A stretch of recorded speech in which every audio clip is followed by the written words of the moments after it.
everyday witches emerge from the shadows of secrecy. Broom closets are flinging open and witches are taking flight.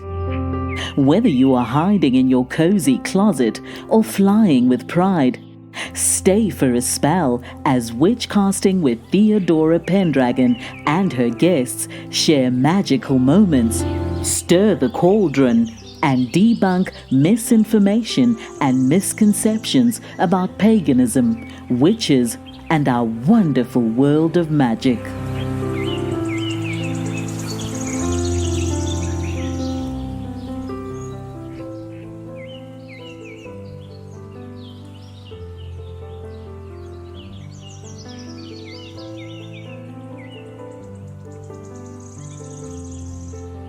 Here we are for another episode of Witchcasting with Theodora Pendragon. My special guest today is Cheyenne, and she will be talking about her spiritual awakening and where that has brought her. Welcome, Cheyenne. Hello, thank you for having me. You're very welcome. You had a spiritual awakening, which led you down a wonderful path. So tell us about that. I feel like this is like one of my closely guarded secrets that I just started openly talking about after I started on my projects. It's been about 4 years now, just to get the ball rolling on the story. I was a super normal person. I've always been extremely outgoing, but I've always I had a normal job. I was managing restaurants. I did yoga in my spare time. Just trying to find normal ways to be vital is the nicest way to say it. As far as anything in metaphysical, I always thought it was interesting, but I wasn't in the field of study or anything. There was still an extreme detachment on it. So about a couple months before my wedding, everything's starting to ramp up to get the nuptials in line. And I am noticing I'm not really feeling like a bride is supposed to be feeling.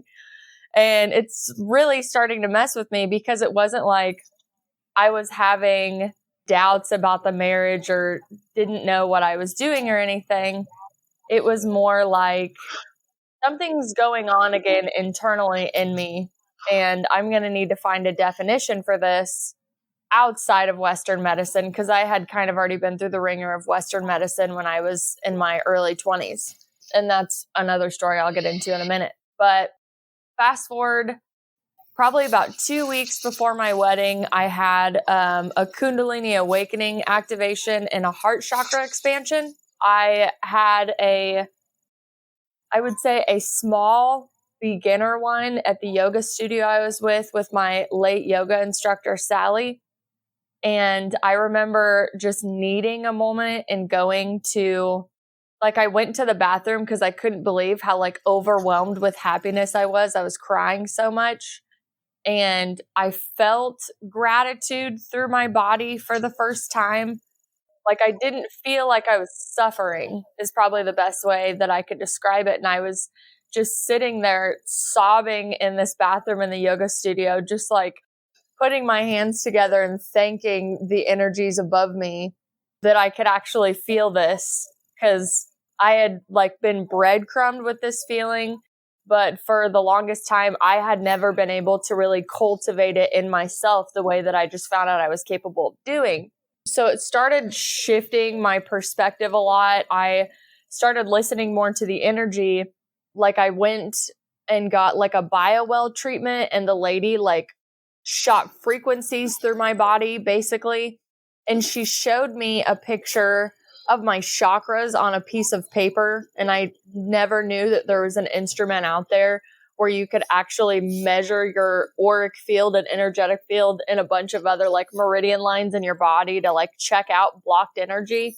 I had only read it in ancient Vedic texts and breath work, and again, more of the easier grounded holistic side is probably the way that I would say it. So I had this scientific proof that my heart was literally shoved to the back of my spine. Probably 2 months before that, I got somewhat of a nudge from my intuition to go just check out this birth chart reader that I'd been wanting to go see. And when I went and talked to this birth chart reader, I had no idea the depth that anyone could read on a birth chart before. And this woman had me crying in her office on stuff that I'm like, you can see that on that piece of paper? What is going on? And luckily, like right when I moved here, I had found a medium that I really liked going to. Like I knew that she was authentic and had a connection with the divine.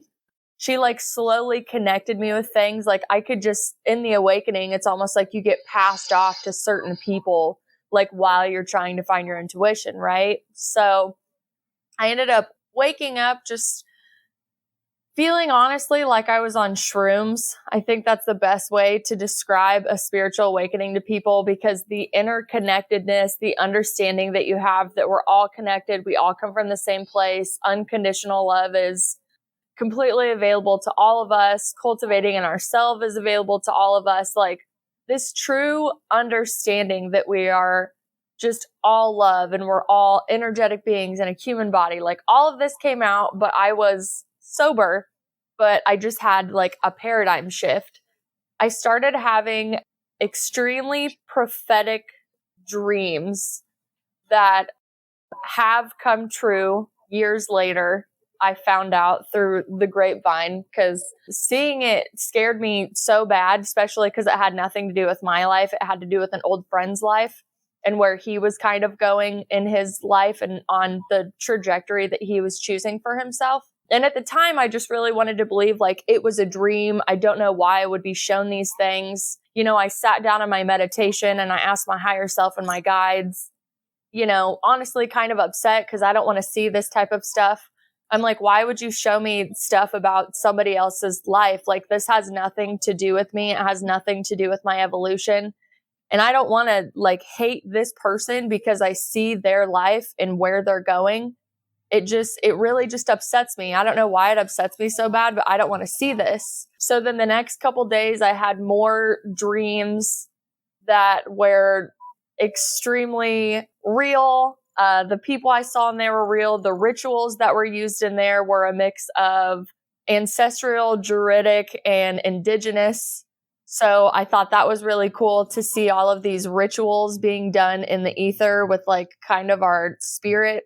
I myself was being stood back with more of a guide, and they were like, watch, look at this, look at the lines, look at what's happening, look at the timelines. And again, I didn't know that anything like this could really happen to someone like me. I know there's been a lot of people in my life that have talked about like Eckhart Tolle books and the New Earth and the Power of Now. And I really just took it more as like self-help motivator stuff, not like you had a Kundalini awakening and you're literally activating a serpent going up your spine and activating Clair senses and seeing things that you've seen your whole life, but you always like discredited or really tried to like have the left brain come in and make it super logical. The only reason I was able to understand that it was a Kundalini and a heart chakra expansion is I had a temporary Kundalini awakening when I was 20. And that honestly was the first time I was led down the rabbit hole of like soul evolution and soul expansion and enlightenment and ascension. And I really was too ignorant at the time to grasp the knowledge. I was in an extremely dark place. So I really felt the point of that Kundalini awakening was more of a resuscitation episode that I needed for like a couple weeks. After I had that, it never went away. It literally felt like it was like stained on me. You know, and it's almost like if you see a ghost and you knew it was a ghost, you could never talk yourself out of that experience. That's kind of the simplest way that I could explain it. So yeah, so I ended up obviously going through with the marriage because I knew that I loved him and wanted to marry him, but I had to go to my husband and I was keeping him in the loop of everything that was going on. And my husband's a very normal human being. He doesn't see dead people. He doesn't read energy. He doesn't see auras. He doesn't study Reiki. He works on his truck. He likes to build stuff. He loves fantasy football. And he really likes when, you know, I clean the house and cook dinner and I don't talk about quantum entanglement and stuff like that because it does just kind of get a little far for him. That's totally fine. We've worked on that in the last 4 years with everything that's happened. Before, when I was like, I'm speaking different, my eyes are different, I'm in a state of bliss, I'm in a state of interconnectedness, and my clairaudience is through the roof. And so is my claircognizance, which can be kind of annoying when he doesn't want to talk about his feelings and I can hear exactly what you need to talk about. Like, that was one of the biggest things we had to work on. But I went to him and I was completely honest with him of everything, like from the first activation I had when I was 20 to, oh my God, this is happening again. I don't know why this is happening right before my wedding, but this happened. I've looked it up. I've looked the symptoms up. Do you still want to marry me? Because the girl you proposed to just kind of died. Like, she's not dead, but we're shedding some layers. We're letting go of a lot of lower octaves of ourselves, right? So luckily he ended up marrying me. That was super cool. I had one of the most beautiful weddings ever. I had a Woodstock theme. It was very just hippy dippy, white dress, barefoot. Let's get married outside, be around all of our friends and family, and have a really good time. Through all of this, I was like literally in line, and I was being guided from my higher self just to understand how to do the role and play the role, to the point where when I was walking down the aisle, I was breathing like really hard because I couldn't, like, I was, Cheyenne and my oversoul were separated at this point. I had separated from my identity through my wedding. And I was just like, I was being coached from my higher self. And she was just like, it's okay. This is a part of the plan. This is a part of your soul contract. This is what you're doing. You're supposed to be here with your family. I know you're freaking out. Just breathe, right? So I'm walking down the aisle, and there's still a picture that I have of me walking down the aisle of this park I got married in. And you can see me looking up at the sky the whole time because I'm just going left, right, breathe. I can't believe this is how I feel on my wedding day. I can't believe this is what's going through my mind. And I had sadly had like a weird falling out with a few people that I really cared about in my life at the time within the couple weeks leading up to my wedding as well. And as much as I wanted to pretend like it really didn't affect me, it actually really did. And I was like, I can't focus on this right now. I'm trying to get married. I can't focus on this right now. I'm trying to get married. So like right before, I would say 30 minutes before I got married, I'm standing there in a mirror and I just have my hands crossed. And this is still a picture that I have. And I just look at, like, I look at my hands, I look at myself in the dress, and I send love to everybody that is not coming into my future with me, you know, because there's like a big moment in marriage where you're like, only the people that are in our lives are the ones that are going to like benefit and help our marriage, right? Like no matter what. And these people had kind of exit in whatever way they believed that they should exit, or call me and tell me all of their, you know, rehearsed speeches. And I just put my hands up and I was like, God, I need to go get married right now. I think my heart's breaking, but I don't think it's my heart that's breaking. So can you go to my friends that, you know, are hurting or have me on their mind and release me from their mind and release them from my mind, because I have a contract to fulfill. I have to do this. So we went through like, you know, all the nuptials, everything was fine. I cried hysterically while I tried to give my vows because, again, I'm in the middle of being very high vibrational and being a human at the same time is the best way I could describe it. Like literally imagine getting married on shrooms and having like beings around you talking to you. But you can't obviously tell anybody because nobody in your family believes any of this could happen. They would probably believe it's like demonic and you need Jesus and like holy water and all that. So I had one friend at the wedding who actually helped me with my spiritual awakening. She's my best friend, Esther. And she knew exactly what was going on behind the scenes the whole time. And she like came to the wedding and would like hold my hand. And she would just like look at me and just be there, which was amazing. But the thing that I found really interesting was we did the rehearsal, and, you know, like you usually know like what way your head tilts to kiss. And right before we were doing the kiss of like, you know, you guys are together forever. Yay, kiss your bride. I leaned my head the wrong way and I was like, oh my God, I don't know how to kiss. I don't know how to kiss. I leaned my head the other way and my husband leaned his head that way. And when we were kissing, I closed my eyes, and in my third eye, I saw a line of translucent grooms standing behind my husband.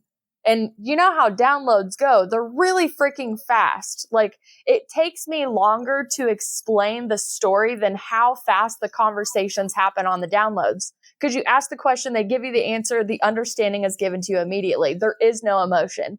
Emotion is a human concept, right? So I lean my head over, and in the ether, I'm like, what is that? And they go, those are all your past husbands. These are your past lives. This is a soul contract. Ooh, this gives me goosebumps. But I have to keep my shit together because I don't have any proof that this is happening besides the voice in my head that has honestly been guiding me my whole life. That was the crazy part about it, because I'm stepping into the 5D, right? I guess voluntarily, because like I signed up for this shit. And then I'm stepping back into the 3D to make sure everybody has their picture, everybody has their moment, everybody gets their speech. I'm like, this is supposedly my day of the bride, and this is my day. But I really felt like I wanted to give everybody else their day. So I was like, I think I broke myself 2 weeks before my wedding. And now I'm either going through a hardcore psychological psychosis, just textbook, give her some medicine and move on, or I am going to have to face all of these things that have actually been true my whole life and I've been suppressing. The one thing that I left out before that was the woman that really broke me open is a psychic medium named Jo Flowers. She is true to the divine. She works with a lot of powerful guides, but her main overseer, guardian, and translator is Saint Jude. So I can actually see Jude stand behind her and work through her as a vessel. And when I went and I first saw her, I was obviously still not in any church mindset, but I was still like, can I go outside of this and not feel condemned or like I'm going to get exiled from my family? She walked me through a past memory that was suppressed in me that I had no idea was actually still in me, because the body keeps the score, but the mind forgets, right? She starts telling me about a memory I had back when I was younger where I lost my puppy dog, and I was obviously really distraught over it. And she says to me, tell me the angel that came to visit you. And I immediately jumped in and I said, ma'am, that was no angel. That was Jesus Christ himself. And she said, I know where you are. I see where you are. I'm not trying to change your beliefs, and I'm not trying to tell you you're wrong. I just want you to keep an open mind for this story. So Jesus came to me when I was a kid, when I was younger, and my dog died. And it was a very etheric, I saw my dead grandma when I was younger when she died. And the next being that visited me was Jesus when my dog died. And Jesus brought me my puppy dog back clean, because I had found her floating in a pond dead, which is obviously traumatic for a child. So he brought her back to me that night and put her in bed with me and telepathically told me, she's yours, she'll be with you, she never left you, we can never leave. And he's telling me, when he came to me, I wasn't scared. And I've researched, because this happened, I dedicated myself to researching all the stories of people who knew Jesus in his time, who believed whatever they wanted to believe about him, or people that have seen him manifest consciously like that to him. And they've all said the same thing, where he comes in the glowing light. And again, this is a consciousness implantation. So obviously the Jesus I was raised on is the one that's going to come to me. I'm aware that the Jesus I know isn't actually what he looks like. I love to clarify that in the story. But he came to me, and it was the same unconditional love that I felt on shrooms and when I had my spiritual awakening. He was talking to me telepathy, and I just looked at him, and I just remember saying to him in my mind, oh, there you are. oh yes, I miss you. I knew you were real. I knew you were real. And he reassured me, gave me my dog back, and like pull out of this memory. I'm sitting in front of this medium, and she tells me that this dog spirit has always been with me. And she said, your white dog at home, does he chase like invisible things around the house and run through the kitchen and then like run into your wall? And I was like, yeah, he's done that like since I've got him. And she's like, yeah, dogs can see things that humans can't. He sees your puppy Diamond and she runs through the wall on purpose to mess with him. And I was like, I totally believe all of this. You know, when you get into resonance and the yes and no's in your body, I was like, this all makes absolute sense. So I told her that I had a name on my heart space that like would not leave me be. I have done cord cutting. I have prayed. I have sent love. I have tried so hard to get this name away from me just to get some freaking peace, like just to end that contract. And I said, it's making me feel insane that this person is on my mind. And no offense, I don't want it. I'm trying to live my life and you're interfering heavily. Can you please tell me if he's okay? Because I don't think he's okay. And I think that's why it's driving me insane. I can feel his heart breaking. I have no proof of this, but I can only say I've had a mystical connection with this kid since I was a kid. And I've just always kind of almost like observed it and documented it because it was so out there.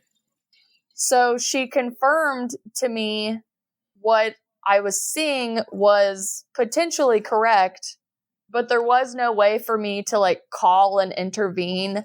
I wasn't going to be able to call and be like, hey, bud, I saw you crying in my mind's eye the other day and it really broke my heart. Are you okay? Because like, he's not into that. If he is, he like tucks it in his heart space and doesn't tell anybody and acts like a completely different person than what I know him as. So I went home and I meditated and I sat there, and you know, when you meditate, you get in that beautiful like vibrational state, you know, you're like really elevating is what I would say. And as soon as I elevated, I could see him again. And I'm pretty sure it was his higher self that was coming to talk to me because he's not going to talk. And he said, yeah, he's going through a lot right now. And, you know, when our like human selves are going through a lot, like our higher selves are going to almost like reach out. So even though he's not consciously doing it, there's something in his soul that is like yearning out subconsciously is probably the best way that they put it into context for me. And I'm like, it's breaking my heart. I have a life to live. I have stuff to do. I need this off my heart space. Please, please. I send you so much love. I send you so much understanding. Let me go. Please let me go. And as soon as I said, let me go, like my heart burst open in the front of my chest, but it also burst on the back. Like someone just took and peeled this huge piece of armor off my back. And I could visually see through my heart space and my third eye. And I could, you know, like when you're in the full receiving mode and your heart is open, it's exactly what I felt. And I just like laid there and I just cried, and I cried sadness, and I cried grief, and I cried joy, and I cried blissfully, like so many, honestly, like heavenly tears. And then that was like the activation to the precognizance, to the guides coming in and telling me all the things that were happening to me. And then, you know, like 4 years later, here I am with a bag of mystical experiences. And besides learning how to live in the physical world after having the veil blown off for the 100th time in your life and believing it, Like that's been my goal with my job that I do now, is providing a safe space for people that have maybe had a scenario like what I had, or anybody that's just really out there helping the collective. I want to be a safe space for stories like mine and alternatives, holistic healing modalities, energy, plant medicine, neurological reprogramming, like anything that helps our vessels be vital, and just having the conversation. Like that's where I'm at now. But if you would have asked me 5 years ago, like, hey, did you know you're going to have a podcast about consciousness awakening and spiritual expansions and soul evolution, I would have laughed at you, because I would have never at that time gotten back in front of a microphone again. Do you think there's any significance in the timing of your spiritual awakening, just weeks before your wedding? You know, I ask myself that a lot, because the further you get away from the event, the more that you really, like you don't want to believe it happened, right? And I try to go back so many times and ask that question. And I think just to try to keep myself sane in the present moment, I want to try to add some logical sense of what happened to me to it. And it's spiritual. It's not scientific. It has to do with, you know, like a God particle is kind of when I think about it.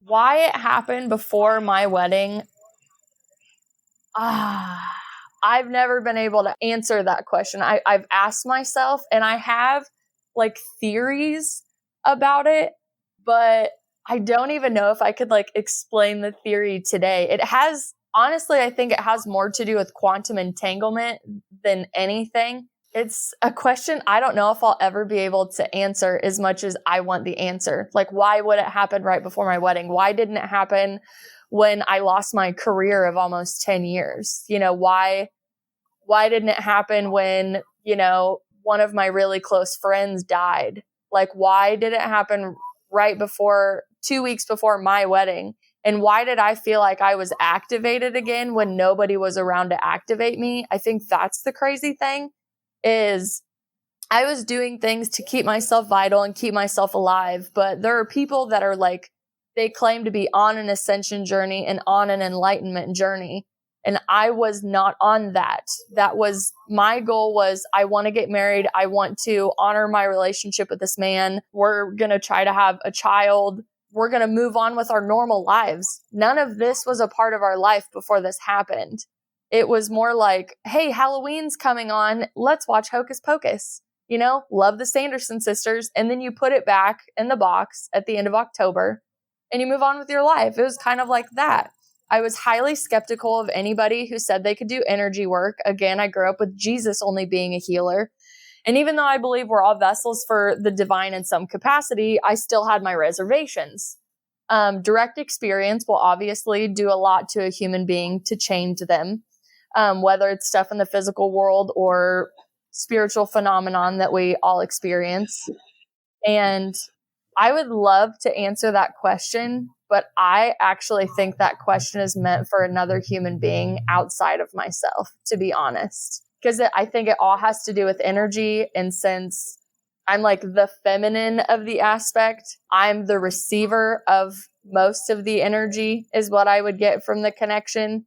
I just have to learn how to transmute it, because there's an ignorance at play on the other side that will be dealt with however it's dealt with. That's completely out of my control. However you explain it or can't explain it, it brought you to where you are now. And you mentioned your podcast.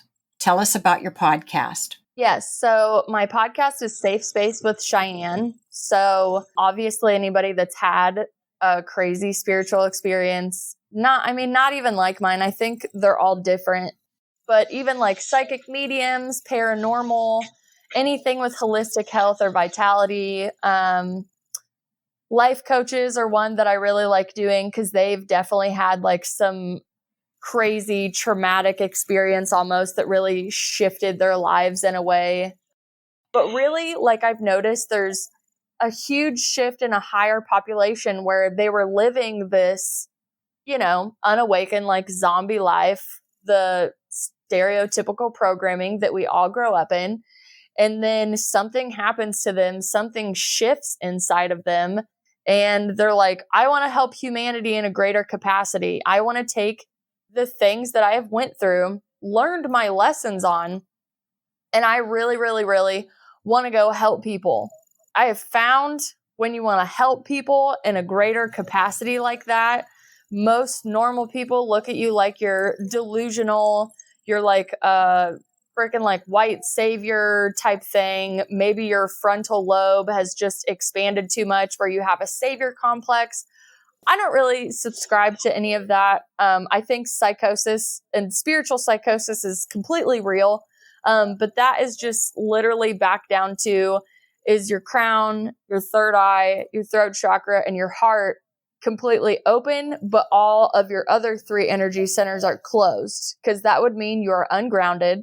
And that is when a psychosis can actually happen to you. I have studied this because I was scared it could happen to me. All of the things that I fear in spirituality, I have studied and audited for myself because I don't want to get attached to the wrong energy. I don't want to believe that I need like a guru or a teacher or any of these people to kind of help me. I have went through the last 4 years of this journey in a supremely observe, don't attach scenario. And I have had to distance myself from people that ultimately I did not believe they were in line or actually supported what I was doing, even though we had similarities and like love for each other in a certain capacity. So that's been really weird for me because I have such a strong drive and a strong passion for what I'm doing now. And I haven't felt like love for a project like this since I had like a garage band when I was 14. And I was going to be like Amy Lee and I was going to sing my soul to you. So being able to even just speak in front of a camera, produce my own content, and put honestly like all of my trials and tribulations out there. Because I mean, I was the villain in a bigger part of my story without realizing it. I was overly traumatized, supremely reactive, highly jaded in my later corporate career. But even in my younger years when I was, just very rebellious and everyone was just kind of like almost writing me off in a sense, even though they loved me, I was dying to know why I was like that and what kind of made me that way. So offering the safe space for people is like being in a conversation on the phone with a friend that is just going to give you time to breathe and time to talk, right? Like that's my job as the host. I'm here to make sure, anything you say is totally okay here. Obviously we're not talking about harming people, so that's okay. But, we all have ideation in some aspect. And I know that I've struggled on and off with ideation my whole life. And I've had ideation come back in the spiritual aspect because of how separated you feel from everybody after you experience these things. And again, if you know anything about clairsenses, which I know you do because I've checked out your content and it's definitely up your alley. When you have clairsenses, you see people's true intentions for you. You see behind their mask. So even if you're meeting people that you desire that good intention from them, your intuition's going to tell you the truth. And it's up to you to protect yourself and get away from these people who do not have your true, intentions in mind is the best thing I would say. Since your spiritual awakening, how have your personal relationships changed? I don't want to say like I've lost a lot of people. I think of it as a vibrational shift for sure. I still allow myself to grieve and feel the emotion of losing these people that I love. I'm still a very direct person. Sometimes even like out in public, I'm not going to be like outgoing and does anybody want a reading? Like I'm not like the Long Island medium in that aspect. I'm not going to come knock on your shoulders and tell your aunt's standing behind you. Socially in front of like strangers and stuff, it's obviously a big test because I don't want to be a hermit, but going around is harder for me because I hear things that you don't want me to hear and I see things that you don't want me to see, including the guardians and the past loved ones around you. And it's all third eye. I think when I speak that, people think that I literally see them like translucent. And translucent only happens very so often. And that's usually when I shut it down. As far as my personal relationships go, it's all about frequency and vibration at the end of the day. And I have noticed that when friendships or partnerships disband, somebody needs to blame somebody. And even I'll take heed in playing that role as well, where, oh, well, you actually did this, and this is whatever the case may be. So yeah, I've lost people really, really close to my heart. And I can say that I've experienced the emotional devastation from that. But I also love healing and helping myself and not outsourcing like my pain to other people. I will sit in it. I will cry.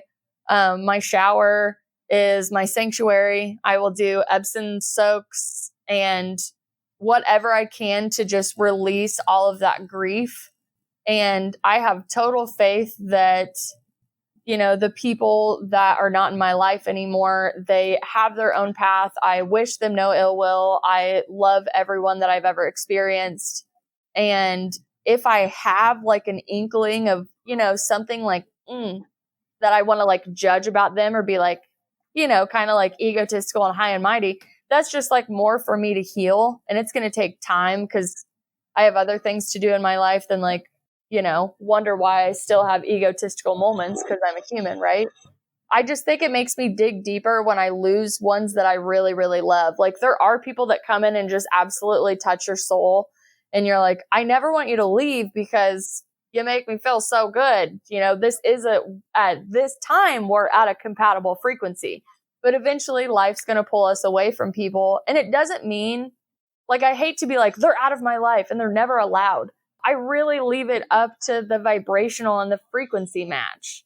And if there is an opportunity where we come back in each other's lives and we are good for each other and there's a reason for that, like I'll allow that to play out. I don't go and reach out and talk to people that I've, obviously been at a Discord at some time and been like, hey, I had this realization. I'd really like to be friends with you again. No, if I do want it though, I will put it out there and I will, same thing as a Christian would pray to God is what I would say. I say source creator just because I want to make sure we're all talking about the same source we all come from, because I'm not into the separation stuff. I'm into union talk.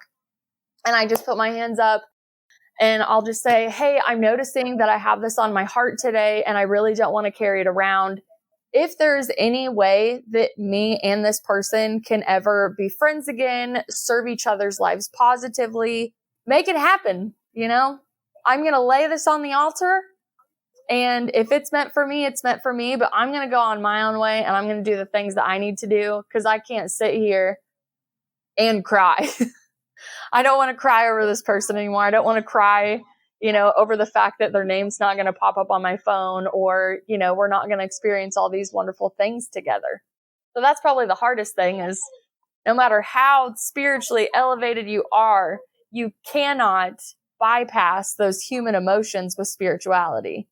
And I sadly think that that is one of the biggest farces in the marketing of it today is say these affirmations, light this candle, cut this cord, and oh, you won't have to feel anything. It's like, no, you're human. That's the point, is to heal it. And these tools help a little bit, but take your power back, honey.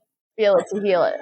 So often people are afraid of losing those close to them when they want to talk about their spiritual awakening or coming out of the broom closet. Your perspective really puts it out there for people to understand that it's okay to lose people.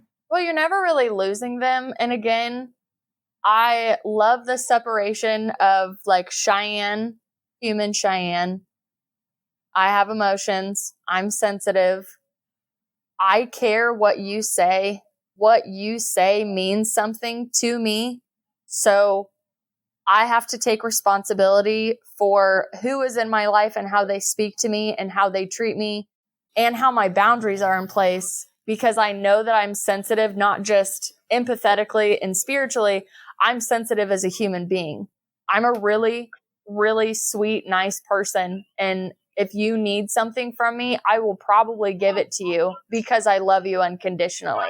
And I was just taught unconditional love since I was a kid. Trying to lead a life in it when you're getting the ick out of you and the reactiveness out of you, it's definitely like hard.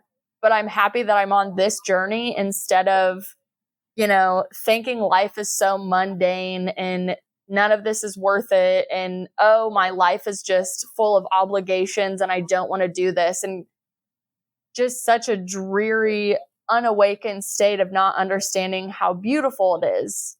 But losing people is hard. It is absolutely hard. I do not have a higher perspective that does not allow me to not mourn these people, because I loved every one of those people every step of the way.